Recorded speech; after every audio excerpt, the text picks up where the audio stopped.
Your boss, the Pope, has just declared war on cats because they're obviously Satan's minions. What could possibly go wrong?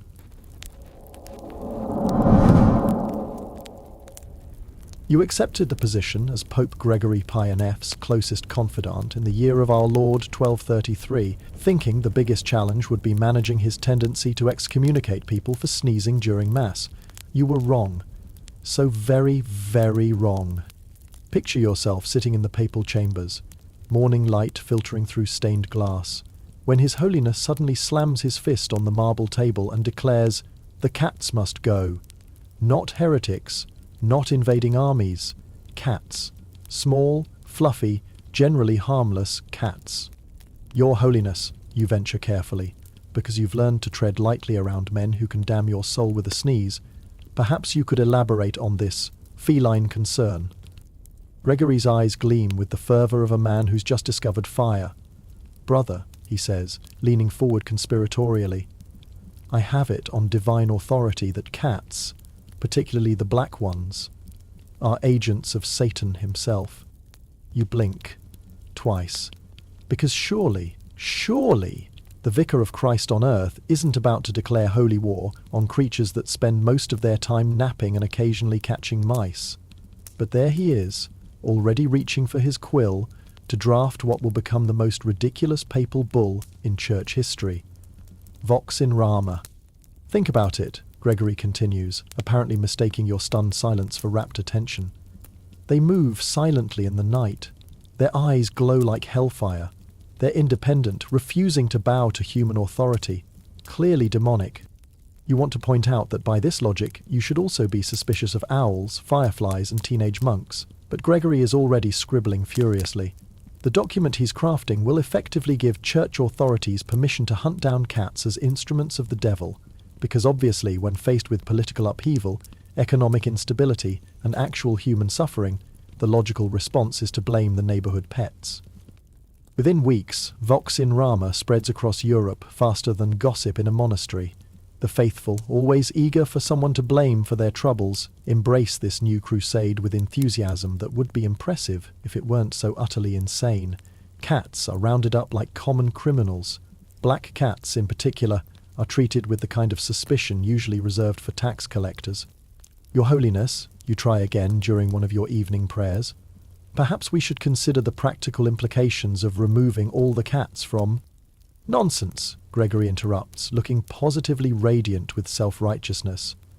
"We are cleansing Christendom of demonic influence. Surely you can see the divine wisdom in this." You can see something, all right, but divine wisdom isn't it. What you can see is the beginning of what will go down in history as the most spectacularly backfired religious campaign since someone decided crusading was a fun weekend activity.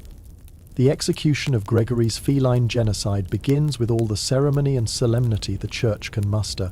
In Paris, priests bless the pyres before cats are thrown into the flames. In Prague, monks hold special masses for the purification of the realm from satanic influences.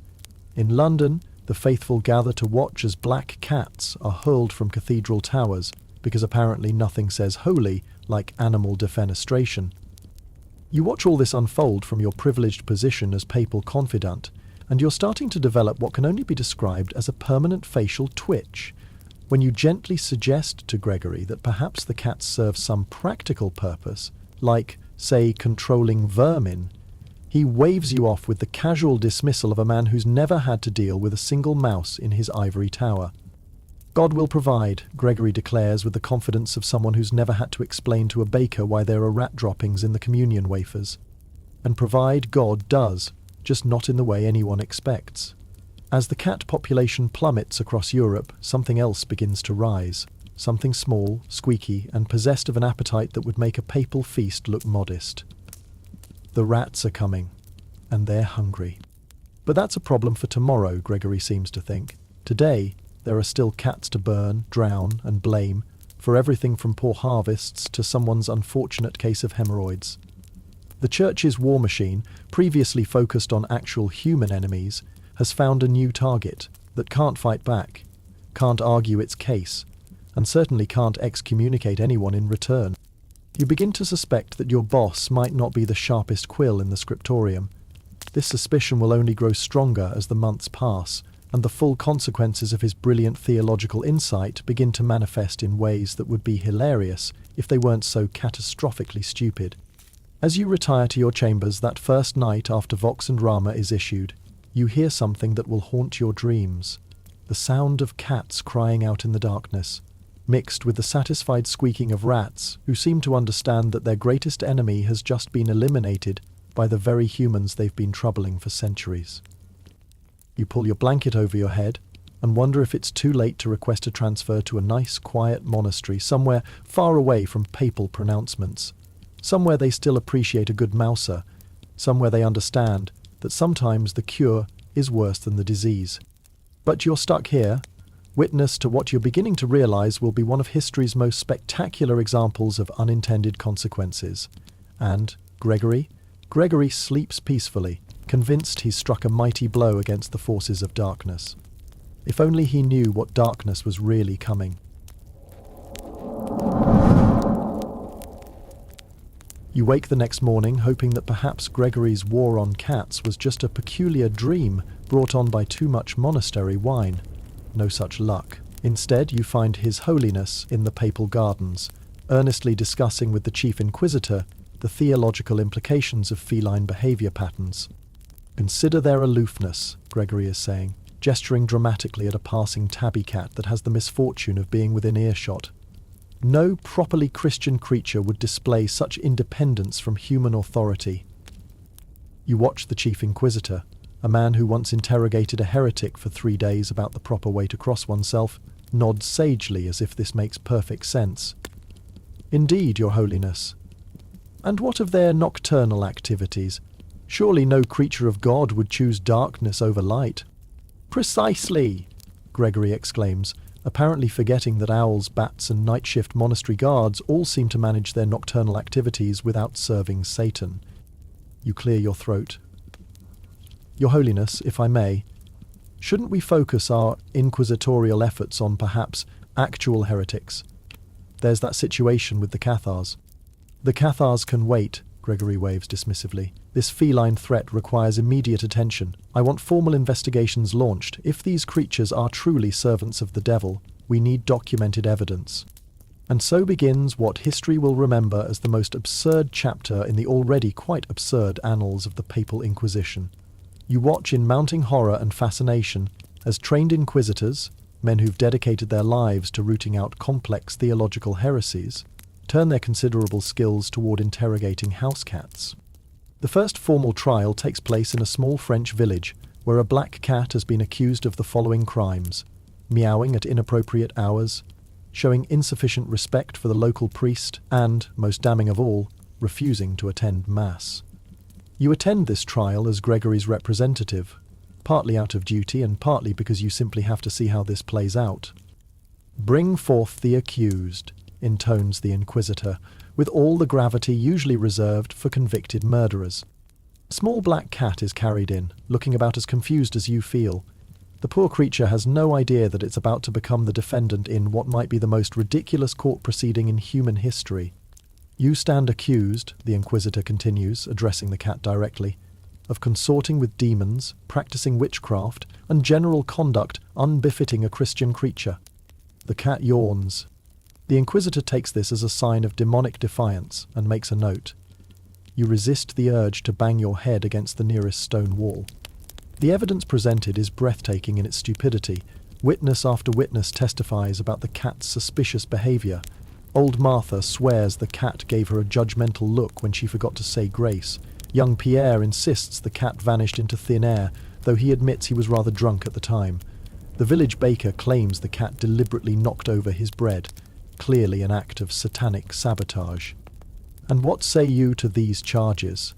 the inquisitor asks the cat solemnly.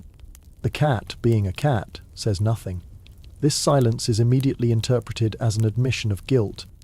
You find yourself scribbling notes, not because Gregory requested them, but because you're beginning to suspect that future generations will need detailed records to believe this actually happened. Your notes from that day include gems like "Defendant meowed during reading of charges, clear sign of demonic possession," and "Cat refused to swear oath on Bible." probably because touching Holy Scripture would burn its satanic paws. The verdict is never in doubt. The cat is found guilty on all charges and sentenced to death by burning. As you watch the poor creature meet its end, you can't help but notice the rats, scurrying boldly through the village streets in broad daylight, apparently unaware that they're witnessing the elimination of their primary natural predator. But this is just the beginning. Word of the successful feline prosecution spreads, and soon inquisitors across Europe are launching their own investigations into local cat populations. The creativity of the charges would be impressive if it weren't so completely insane. In Germany, a white cat is accused of shapeshifting because it was seen in the same spot where its owner had been standing earlier, never mind that the owner had simply moved. Clearly, the cat was a demon assuming human form. In Italy, an entire litter of kittens faces charges of conspiracy to commit witchcraft, their evidence being that they were born on the same night someone in the village had a nightmare about flying broomsticks. In England, a particularly enterprising inquisitor charges a cat with theft after it steals a fish from the market. When pressed to explain how theft relates to demonic activity, he argues that no good Christian cat would steal, therefore this must be a devil cat. You begin keeping a running tally of the charges being brought against cats across Christendom. Your list includes unlawful assembly, cats gathering in groups, disturbing the peace, nocturnal activities, vandalism, scratching furniture, trespassing, entering homes uninvited, and your personal favourite, practicing medicine without a license, purring, which some claim has healing properties and is therefore clearly witchcraft. The theological debates that emerge from these trials would be hilarious if they weren't so tragic. Learned men spend hours debating whether cats have souls, whether they can be redeemed through baptism, and whether their purring constitutes prayer or demonic incantation. One particularly creative inquisitor argues that cats' ability to always land on their feet proves they have supernatural powers, conveniently ignoring that this might just be, good balance. You try repeatedly to bring some sanity to the proceedings. Your Holiness, you say during one of your daily briefings, perhaps we should consider that cats might simply be cats? Animals created by God for the perfectly reasonable purpose of catching mice. Gregory looks at you with the patience of a teacher explaining something obvious to a slow student. My dear brother, if God intended cats to catch mice, why would he make them so clearly demonic in appearance and behaviour? No, this is clearly a test of our faith. We must remain vigilant against Satan's four-legged minions. You want to point out that by this logic, God made a rather poor design choice in creating natural pest control that looks demonic. But you've learned to pick your battles. Instead, you simply nod and add another entry to your growing collection of papal absurdities. The feline inquisition reaches its peak when Gregory himself presides over the trial of a cat accused of the ultimate crime, seducing good Christians away from their devotions. The evidence? Several monks had been observed petting cats instead of spending every waking moment in prayer. Clearly, Gregory pronounces solemnly, this creature possesses supernatural powers of temptation. What else could explain why rational men would choose to stroke fur instead of reading scripture? You look around the room and notice that even the chief inquisitor seems to be having second thoughts. But the momentum is unstoppable now. Across Europe, cats are being tried, convicted, and executed with the efficiency of a well-oiled theological machine. And all the while, in the shadows and sewers, in the granaries and food stores, the rats are multiplying. They scurry through the very chambers where these trials are taking place, bold as brass, seemingly aware that their greatest enemies are being systematically eliminated by the very humans they've been plaguing for centuries. You end each day with a growing sense of dread, watching Gregory's satisfaction with his holy war against the feline menace. He sleeps peacefully each night, convinced he's protecting Christendom from a terrible threat. Meanwhile, you lie awake listening to sounds that are becoming increasingly common. The scratch of tiny claws on stone, the rustle of small bodies in the walls, the soft but insistent squeaking of creatures who no longer have any reason to fear. The war on cats is being won, decisively and completely. You're beginning to suspect that this victory might be the worst defeat in church history.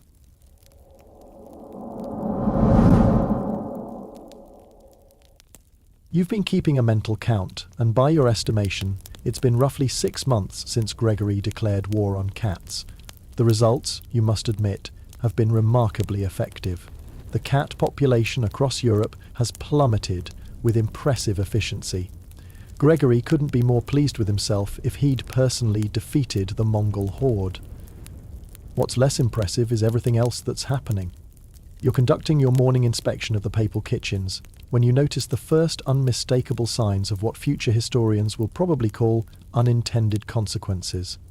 There, brazenly helping themselves to the Pope's personal bread supply, are approximately 24 rats, not hiding, not scurrying, practically hosting a dinner party.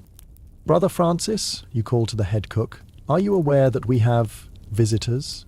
Brother Francis looks up from his dough, follows your pointing finger, and shrugs with the resigned acceptance of a man who's clearly been dealing with this for weeks. "Oh, them?"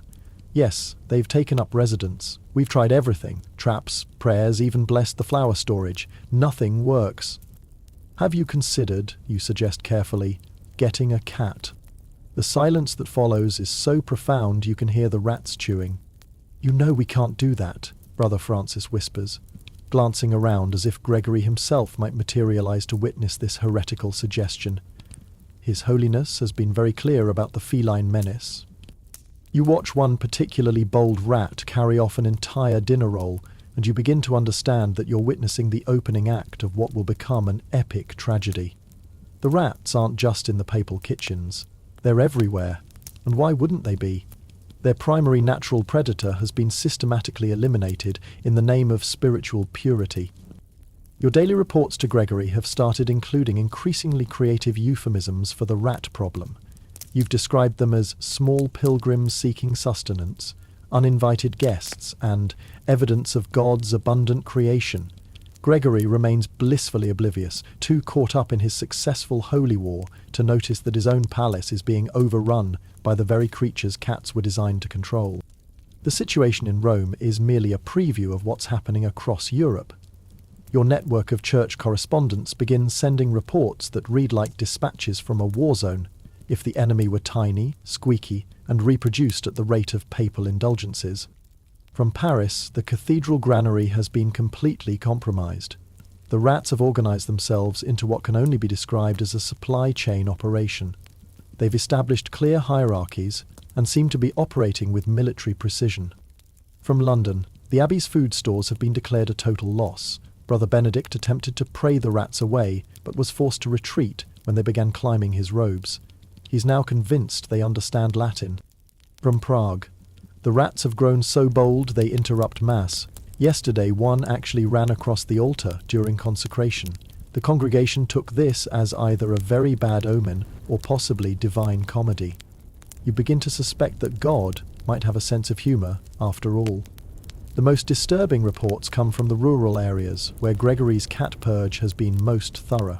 Entire villages are reporting grain stores emptied, food supplies contaminated, and crops damaged by rodent invasions that would make Egypt's biblical plagues look like a minor inconvenience.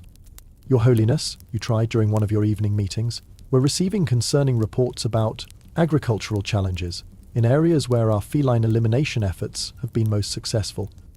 Gregory beams with pride. Excellent. This proves we're making real progress against Satan's agents.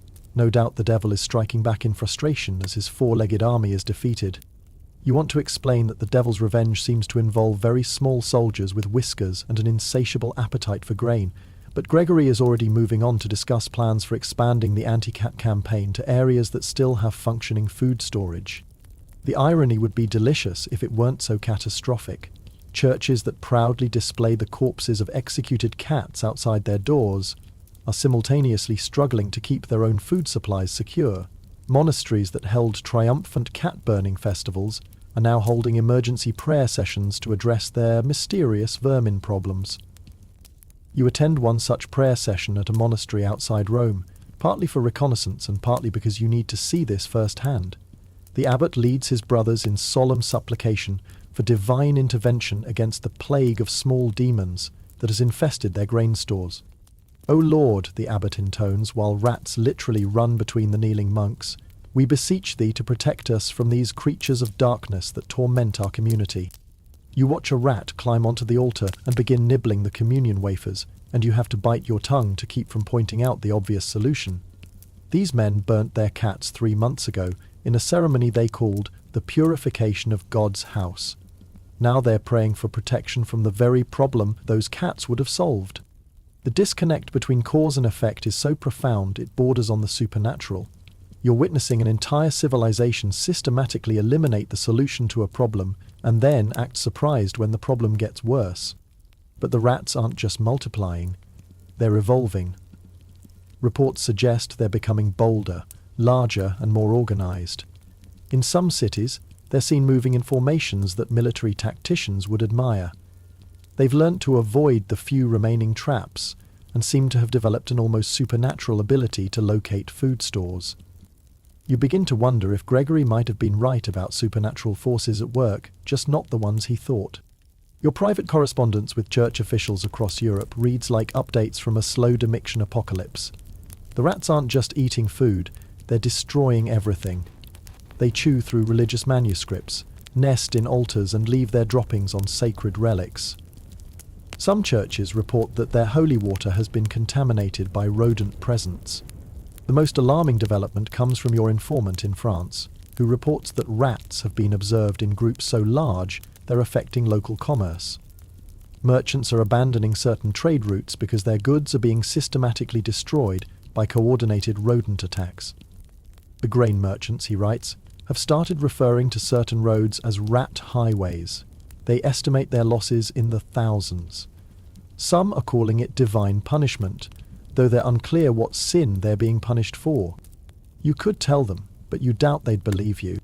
The situation reaches a breaking point when Gregory's own private chambers are invaded. You find him one morning, standing on a chair, papal robes gathered around his knees, staring down at a family of rats that has taken up residence in his personal prayer alcove.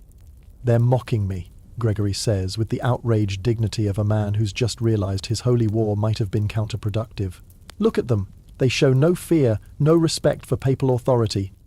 You look at the rats, who do indeed seem remarkably comfortable in their new papal accommodations. One of them appears to be using a piece of Gregory's personal correspondence as nesting material. "Your Holiness," you suggest gently, "perhaps it's time to reconsider our approach to pest control?"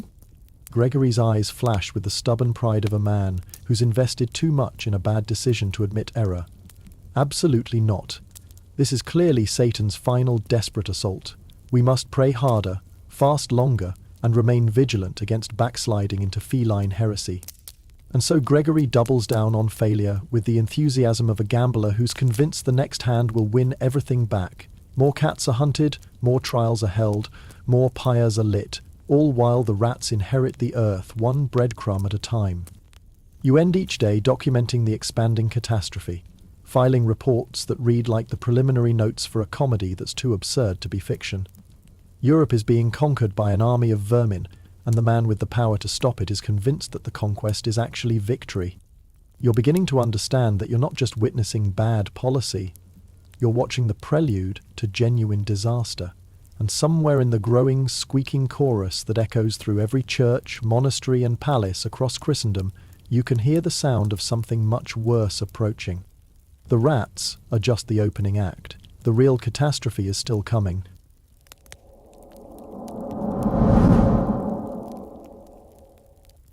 You're beginning to develop what the monastery physicians would probably diagnose as chronic anxiety, though they'd likely recommend bleeding as treatment, which, frankly, seems like the medical equivalent of Gregory's cat policy.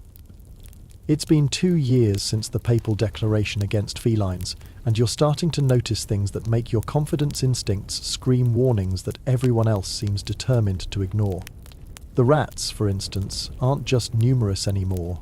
They're different, bigger, bolder, and some of them appear to be carrying passengers.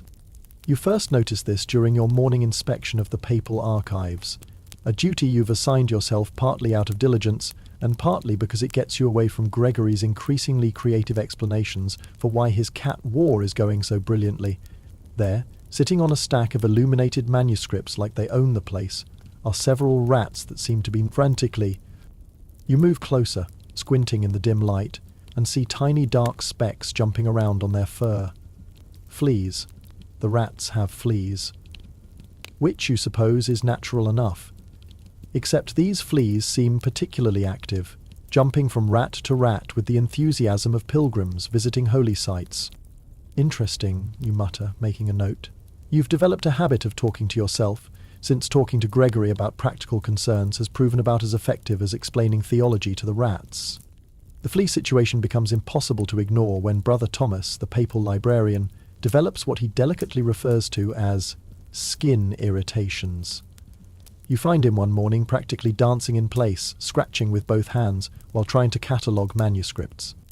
"Brother Thomas," you inquire, "are you quite well?" "Just some bites," he says, pulling back his sleeve to reveal what looks like a constellation of red marks. "Must be bedbugs, though they seem rather aggressive for bedbugs." You look around the archive room, noting the bold presence of rats, who seem utterly unperturbed by human activity. And you begin to suspect that Thomas's bedbugs might have 4 legs and whiskers. But pointing this out would require acknowledging that rats carry fleas, which might lead to questions about why there are so many rats, which would inevitably circle back to the cats that used to control them. So you simply suggest that Brother Thomas might want to consult the monastery physician, knowing full well that he'll be prescribed herbs, prayers, and possibly leeches, the medieval medical trifecta that treats everything and cures nothing. Your concerns multiply when you start receiving reports from church officials across Europe that read like dispatches from a very strange war. The language is carefully diplomatic, but the subtext is increasingly alarming. From Spain, "We're experiencing an unusual increase in skin ailments among the clergy. Brother physician believes it may be related to insufficient penance, though the symptoms seem to spread through proximity rather than sin." From France, "Several monks have developed fever and swellings that our medical texts don't adequately address. We have increased prayer rotations and are considering a pilgrimage to request divine intervention." From England, "The Archbishop has developed what can only be described as black spots on his skin. We're treating this as either a spiritual trial or possibly divine stigmata, though the spots seem to be spreading to other clergy members." You start keeping a map marking locations where these unusual ailments are being reported. The pattern that emerges makes your stomach drop. The areas with the most thorough cat elimination programs are reporting the highest incidence of mysterious illnesses. But connecting these dots requires acknowledging that Gregory's holy war might have consequences, and that's apparently beyond the intellectual capacity of the medieval church hierarchy. Instead, each region develops its own creative explanation for their local plague of illness. The Italians blame it on sinful thoughts, the Germans attribute it to foreign influence, the French naturally blame the English blame literally everyone else.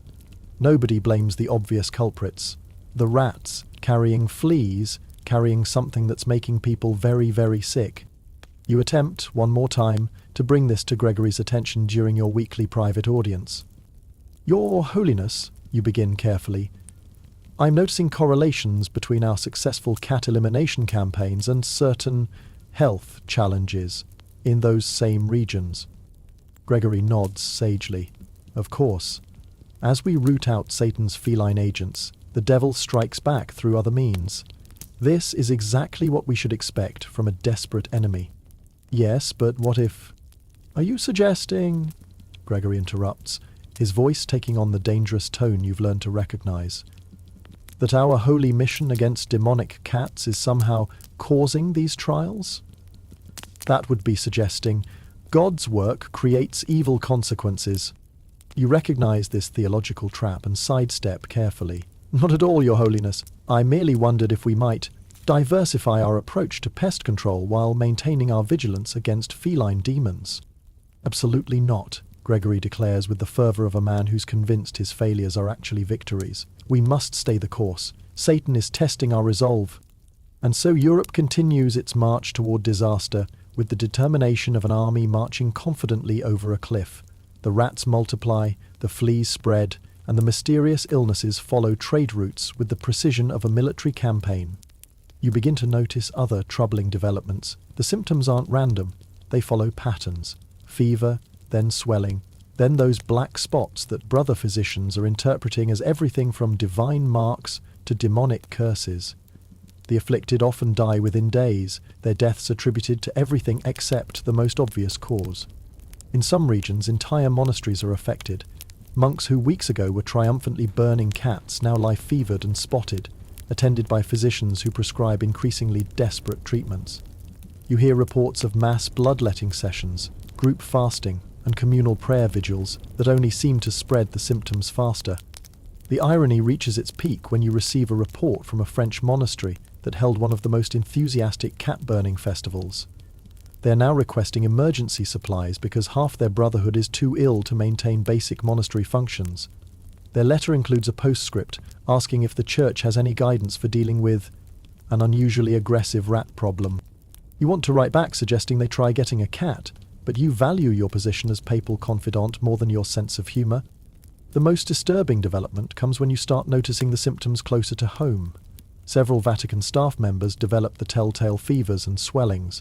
The papal physician, a man who once confidently explained that illness comes from bad air and too much happiness, now admits he's somewhat puzzled by these new ailments.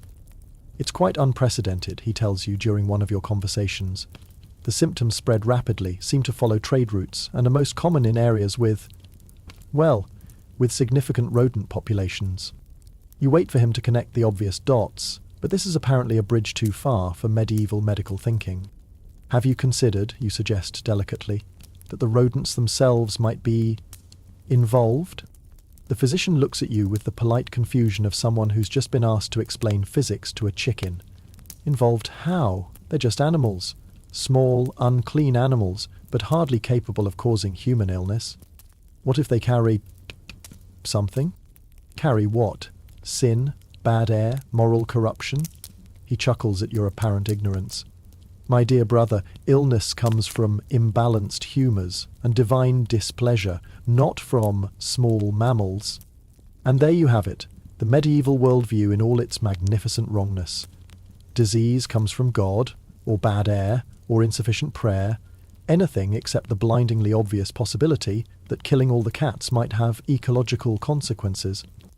You retreat to your chambers that evening with the growing certainty that you're watching the opening stages of something catastrophic. The mysterious illness is spreading, following trade routes, appearing in ports, and growing more severe with each passing month. And at the centre of it all, holding court in chambers increasingly infested with rats, sits Pope Gregory IX. Convinced that his war on cats represents the pinnacle of theological wisdom. You fall asleep to the sound of scratching in the walls, and wake to the sight of fleas jumping between the rats that now seem to consider your room their personal territory. And somewhere in the back of your mind, a small voice is whispering that this is just the beginning. The real plague is still coming.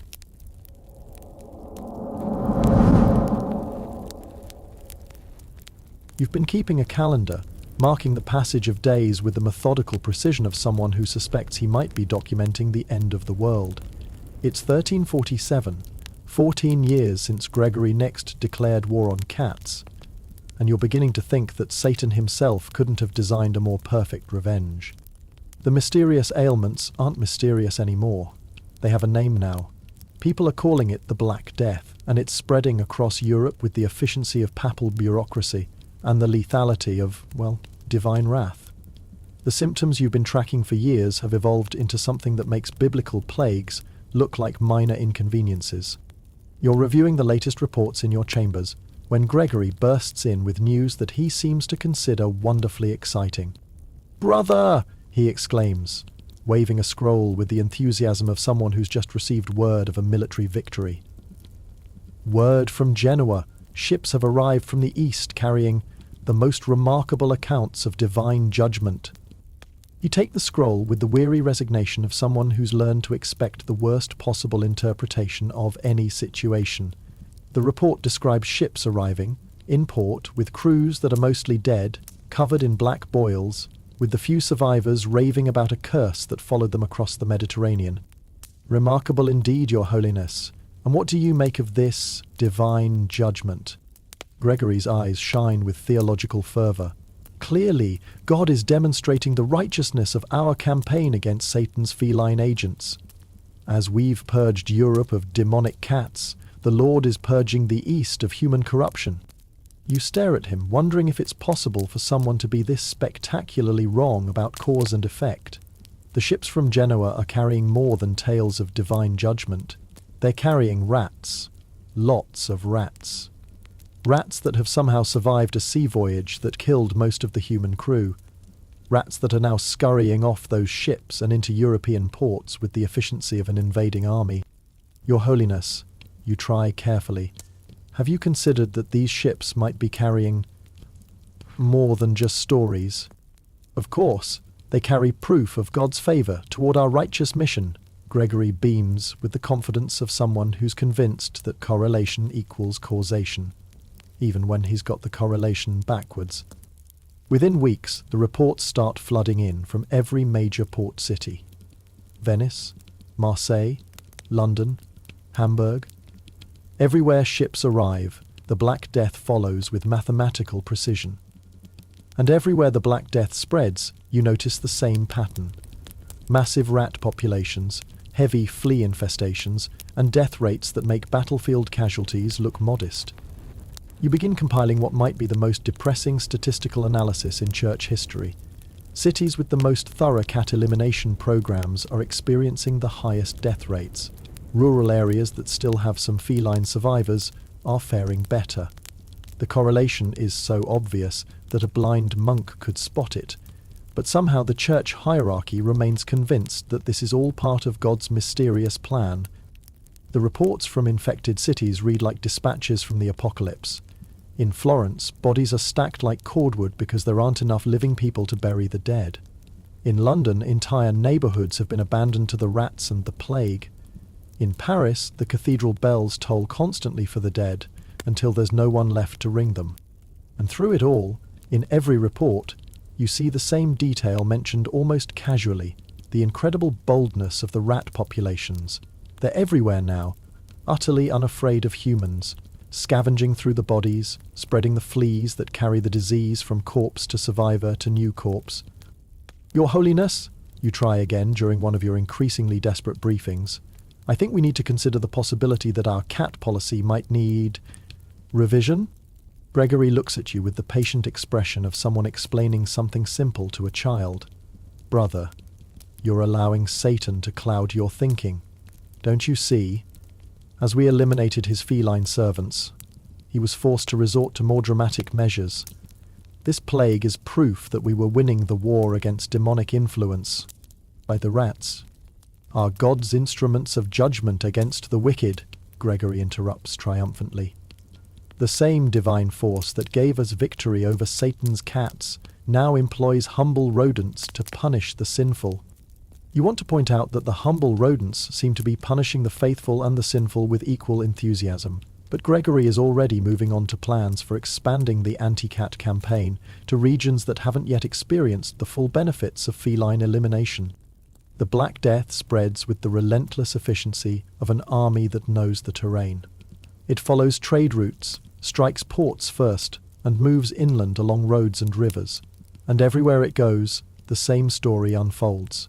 Rats multiply unchecked, fleas spread without natural predators, and humans die in numbers that beg a description. You start receiving reports that read like theological horror stories. In some cities, church officials are blaming the plague on everything except the obvious cause. Jews are accused of poisoning wells, leading to massacres that only increase the death toll. Astrologers are blamed for misaligning the stars. Some bishops claim it's punishment for insufficient tithing.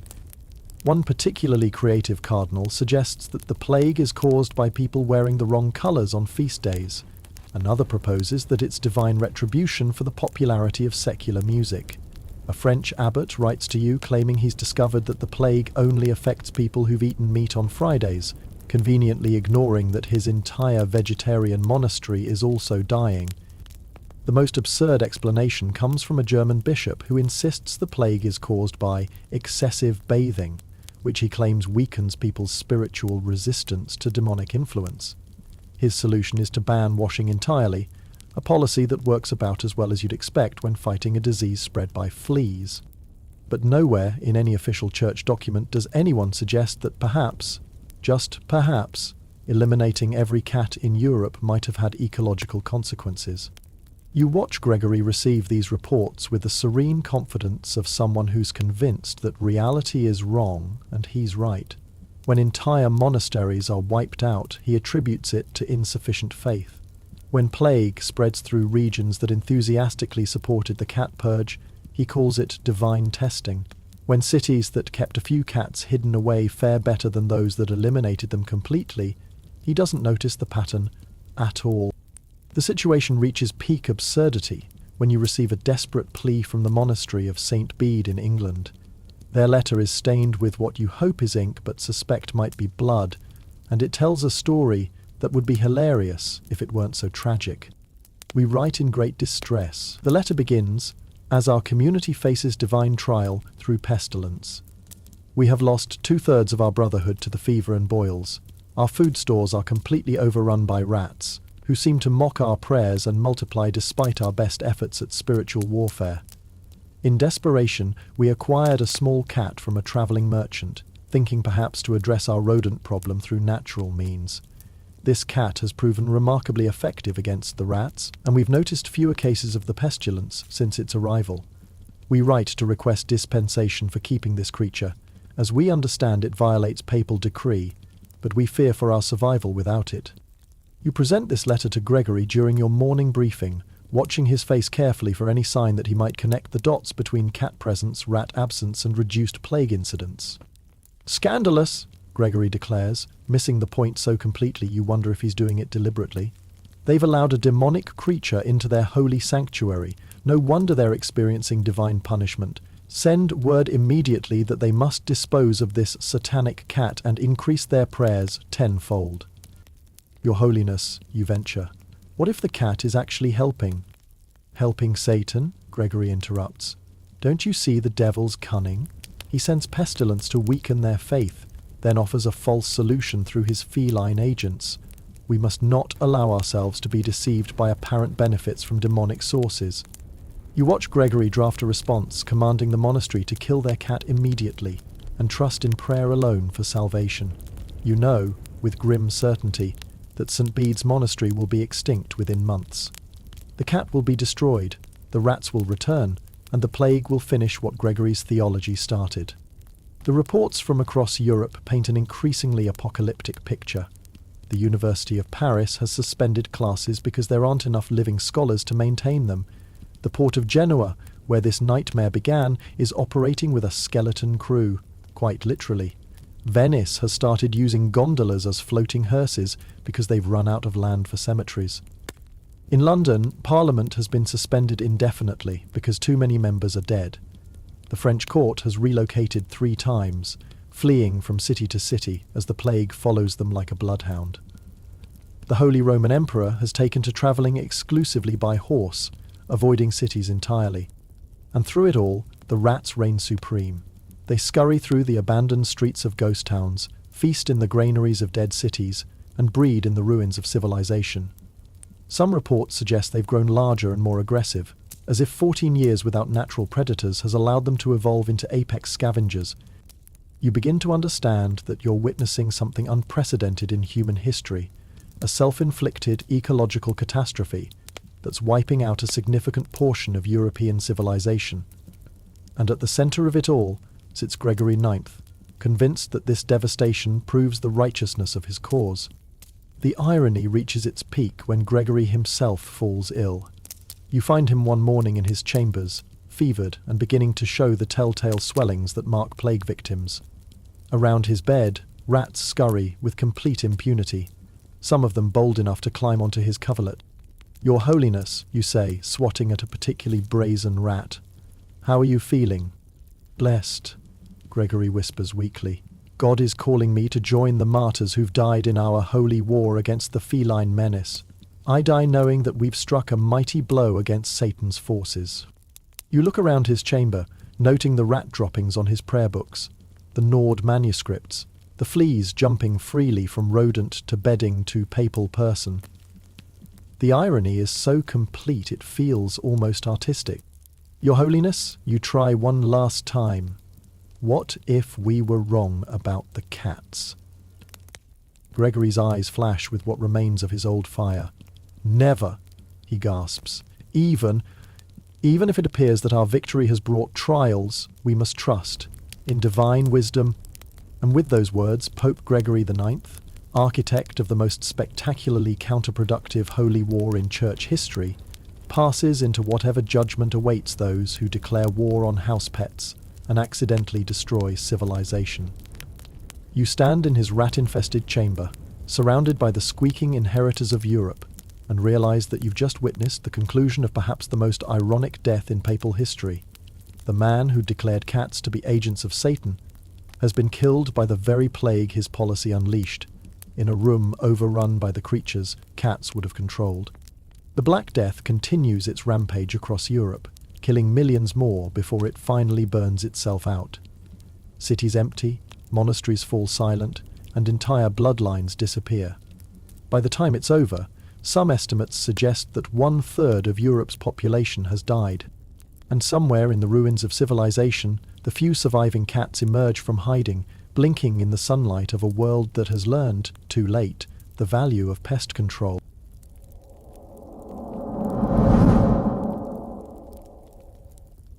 You stand in the ruins of what was once the most powerful institution in the civilized world, watching workmen clear rat nests from the papal apartments, while a small tabby cat, recently acquired through what the new pope diplomatically calls practical theology, stalks a mouse through the sacred halls of the Vatican. The irony is so complete it feels like divine comedy. It's been 3 years since Gregory IX died in his rat-infested chamber, and the new pope, Innocent IV, has what you might charitably call a different perspective on feline theology. In fact, one of his first official acts was to quietly rescind Vox in Rama, though the Church has been remarkably careful not to actually admit that the cat war might have been a mistake.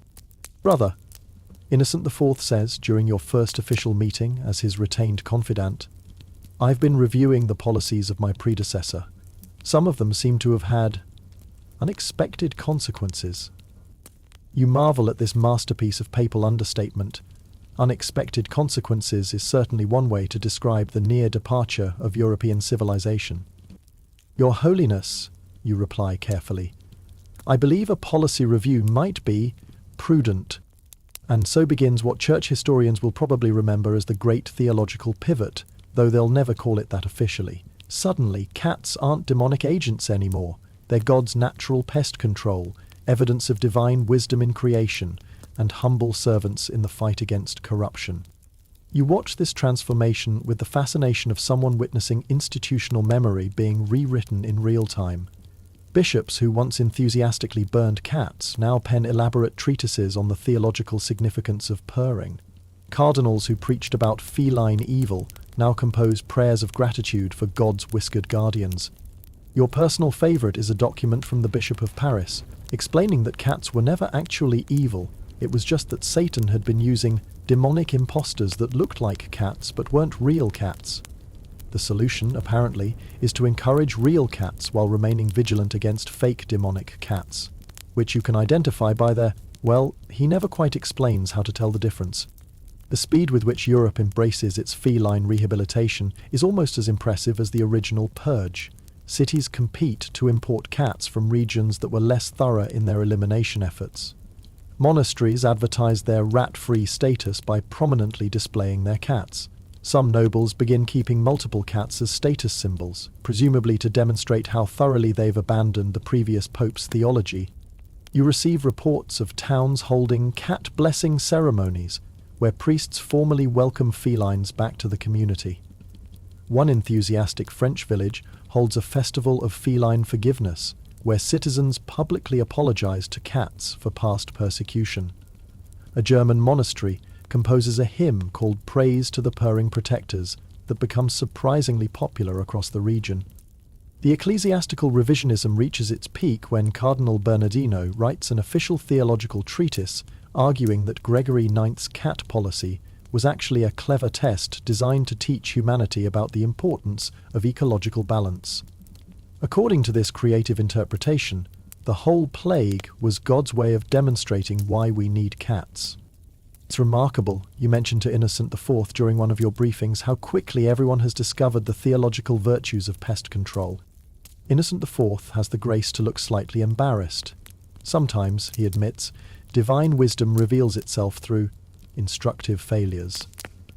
You appreciate that he's at least willing to call it a failure, even if he won't admit it was a catastrophically stupid failure that killed millions of people. The cat restoration program faces some practical challenges, primarily because there aren't very many cats left to restore.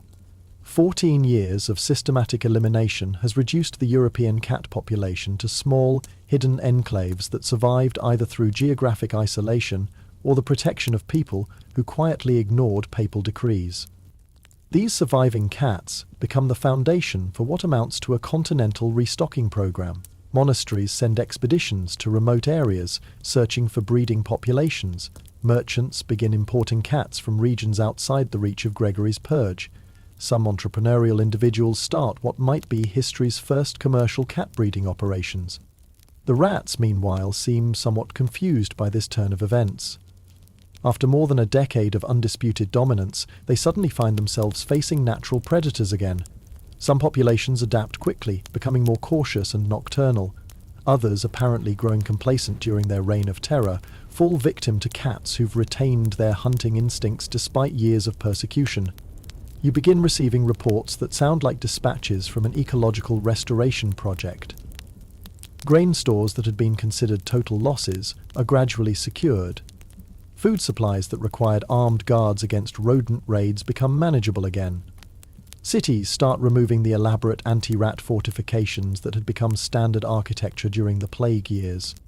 The plague itself gradually subsides, though whether this is due to the return of cats, the natural progression of the disease, or simple population immunity is debated by scholars who still don't understand the connection between rats, fleas, and human illness. The Church, naturally, attributes the improvement to divine mercy and increased prayer, with perhaps some small assistance from their newly appreciated feline allies. You watch this recovery with mixed feelings. On one hand, it's genuinely heartening to see civilization slowly rebuilding itself. Monasteries reopen, universities resume classes, and trade routes come back to life.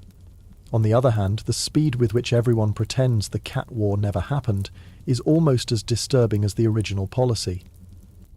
The institutional amnesia is so complete that when you're asked to write the official history of Gregory IX's papacy, you're instructed to focus on his theological innovations and administrative reforms, while giving only passing mention to his wildlife management policies. The Black Death gets described as a period of trial and purification, with no reference to its possible connection to ecological disruption.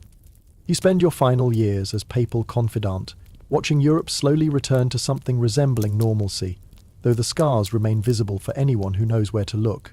Entire bloodlines remain extinct. Cities never fully recover their pre-plague populations, and there's a subtle but persistent nervousness about large-scale policy changes that suggests some lessons have been learned, even if they're not officially acknowledged. The cats, for their part, seem to have forgiven humanity with the characteristic grace of creatures who understand that humans are generally well-meaning, but occasionally catastrophically stupid. They resume their ancient partnership with civilization, keeping the granaries clean and the rodent populations manageable, asking nothing more than food, shelter, and the occasional ear scratch in return. Sometimes, on quiet evenings in your chambers, you sit with the Vatican's new official mouser, a small black cat who would have been burned as a demon just a few years ago, and reflect on the strange turns of history. This cat purrs contentedly, while keeping watch for any rats bold enough to venture into papal territory, blissfully unaware that her very existence was once considered evidence of diabolic conspiracy. You've learned that human institutions have a remarkable capacity for both catastrophic error and eventual self-correction, though the correction often comes too late for those who suffered through the error. You've seen how good intentions combined with theological certainty can produce results that Satan himself would applaud. Most importantly, you've discovered that some of history's greatest disasters begin with someone declaring war on something small and helpless that can't fight back. The story of Gregory IX's war on cats becomes a cautionary tale that will echo through church history, though it will be told in whispers and euphemisms rather than official documents. Future papal confidants will learn about the dangers of letting theological theory override practical observation.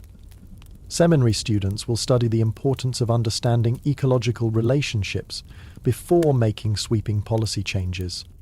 And somewhere in the Vatican archives, carefully filed away where only future historians will find it, sits your detailed account of how one pope's determination to fight demons with papal bulls accidentally unleashed actual demons in the form of unchecked rodent populations carrying plague-infected fleas.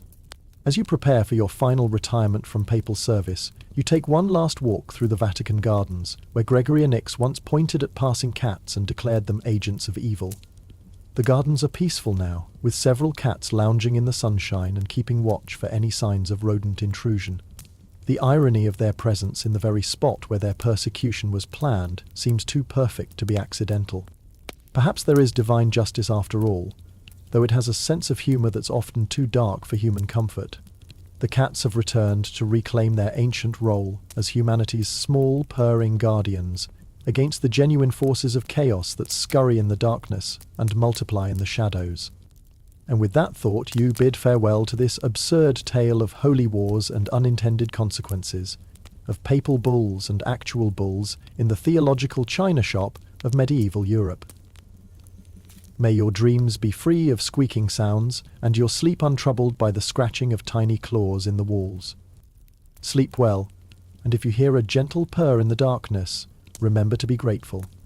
After all, it's the sound of someone keeping watch against the real demons that have always threatened civilization. The small, hungry, multiplying kind that no amount of prayer alone has ever successfully controlled. Good night, and may your pest control always be both practical and theologically sound.